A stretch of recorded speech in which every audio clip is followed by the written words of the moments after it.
We're going to talk about Congress getting one step closer to killing the 7,500 federal tax credit. You might be watching the news or you might be not watching the news, but I'm going to give you the exact thing that you need to be following along if you're worried about the 7,500 federal tax credit disappearing for electric vehicles and Tesla vehicles. So the key thing that you need to be keeping aware about, like if you've been watching some of the news, the one big beautiful bill is it has a bunch of things in it. There's I think over like 100 different tax cuts or changes in there, but in there includes killing and ending the 7,500 electric vehicle tax credit that is on Tesla vehicles that are new vehicles, new electric vehicles, also killing the lease loophole where you can get the 7,500 if you lease an electric vehicle, and lastly the $4,000 used EV tax credit as well. And so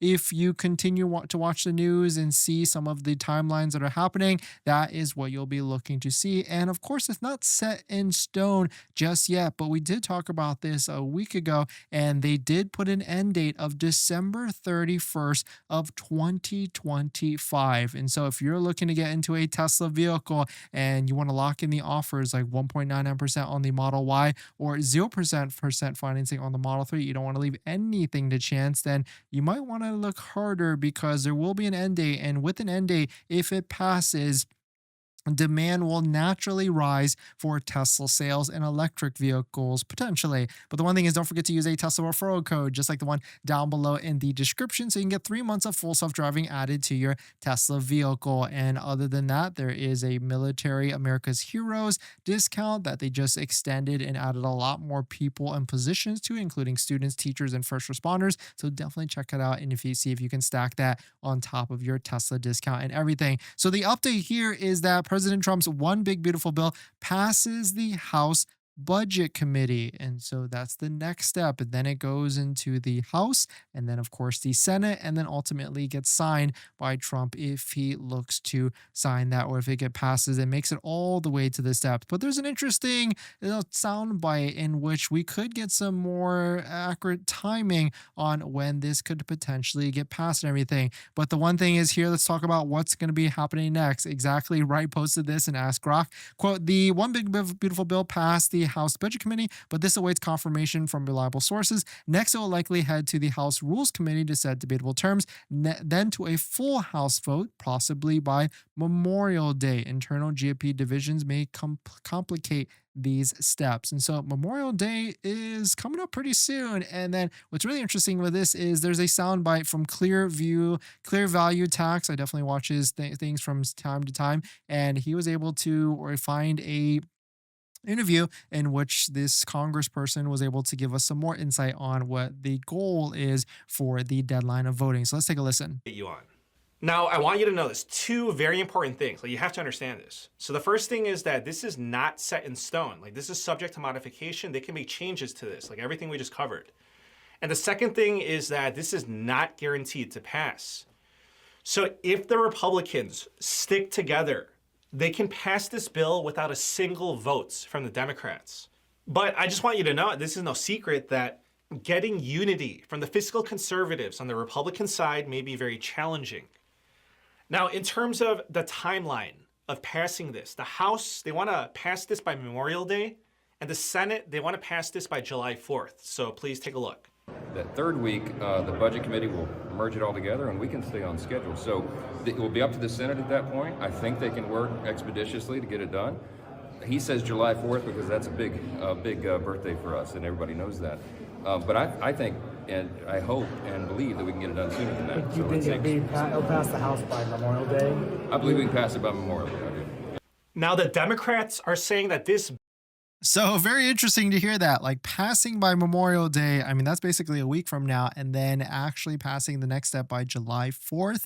Then we will really know a clear timeline on if and when, for sure, this 7,500 federal tax credit is going to get killed or not. And I really feel like this could be a good thing for Tesla in terms of like Tesla sales and like all the different demand and everything, because this will create a natural demand for people people to try and go get their Tesla so that you can lock in the 7,500 federal tax credit. Very interesting at this moment because, I mean, you can see plenty of Model Ys in stock. This, of course, is a California zip code, but I put in a Maryland zip code before this, and there is, I don't know if this is a lack of demand, but it definitely shows that there's a lot of them in inventory. And last time we took a look at this, we found all the different colors except one. And of course, that one color was diamond black, but now you can see there's also diamond black in inventory as well. Kind of the same on the Model 3 side. And I'm waiting for inventory discounts because usually by now there is more inventory discounts by the end of the month.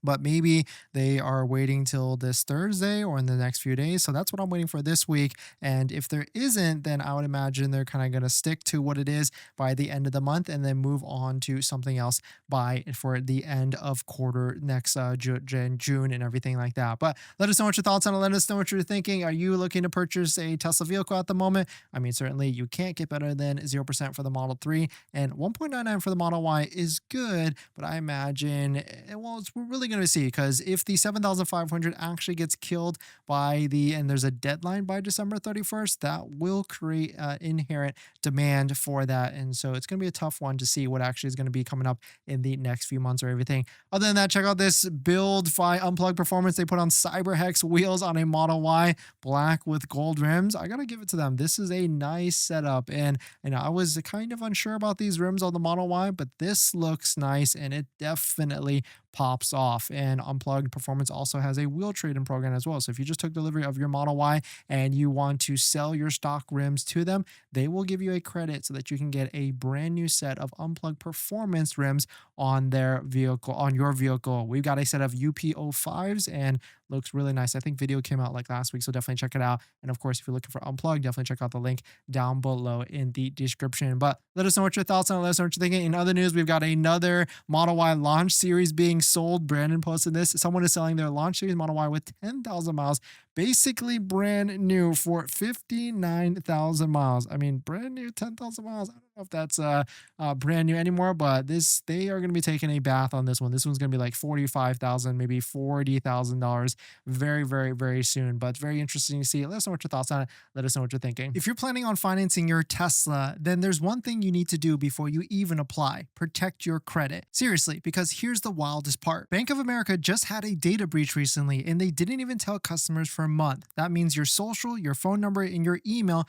could have already been out there, and you'd have no clue. Most companies wait on average of 277 days to report a breach. That's 9 months where your identity is exposed and you're the last to know. That's why I use Aura, today's sponsor. Aura constantly scans the dark web and lets me know if anything tied to me shows up: my social, bank info, or any of my personal information. And that's not just for breaches. There's so many different tools I use with Aura. Want to reduce those pesky spam calls? Aura's got it. Want to remove your data, like your addresses, phone numbers, from those sketchy broker sites? Aura has that too. They will also include $5 million in identity theft insurance, and everything's packed into one clean app. You can try it free for 14 days at aura.com/DennisCW. I'll put that in the description as well. Don't wait until someone else tells you your data is at risk. That's like turning on Sentry mode after your car got keyed. Protect your credit before you apply. I'm doing it, and you should too.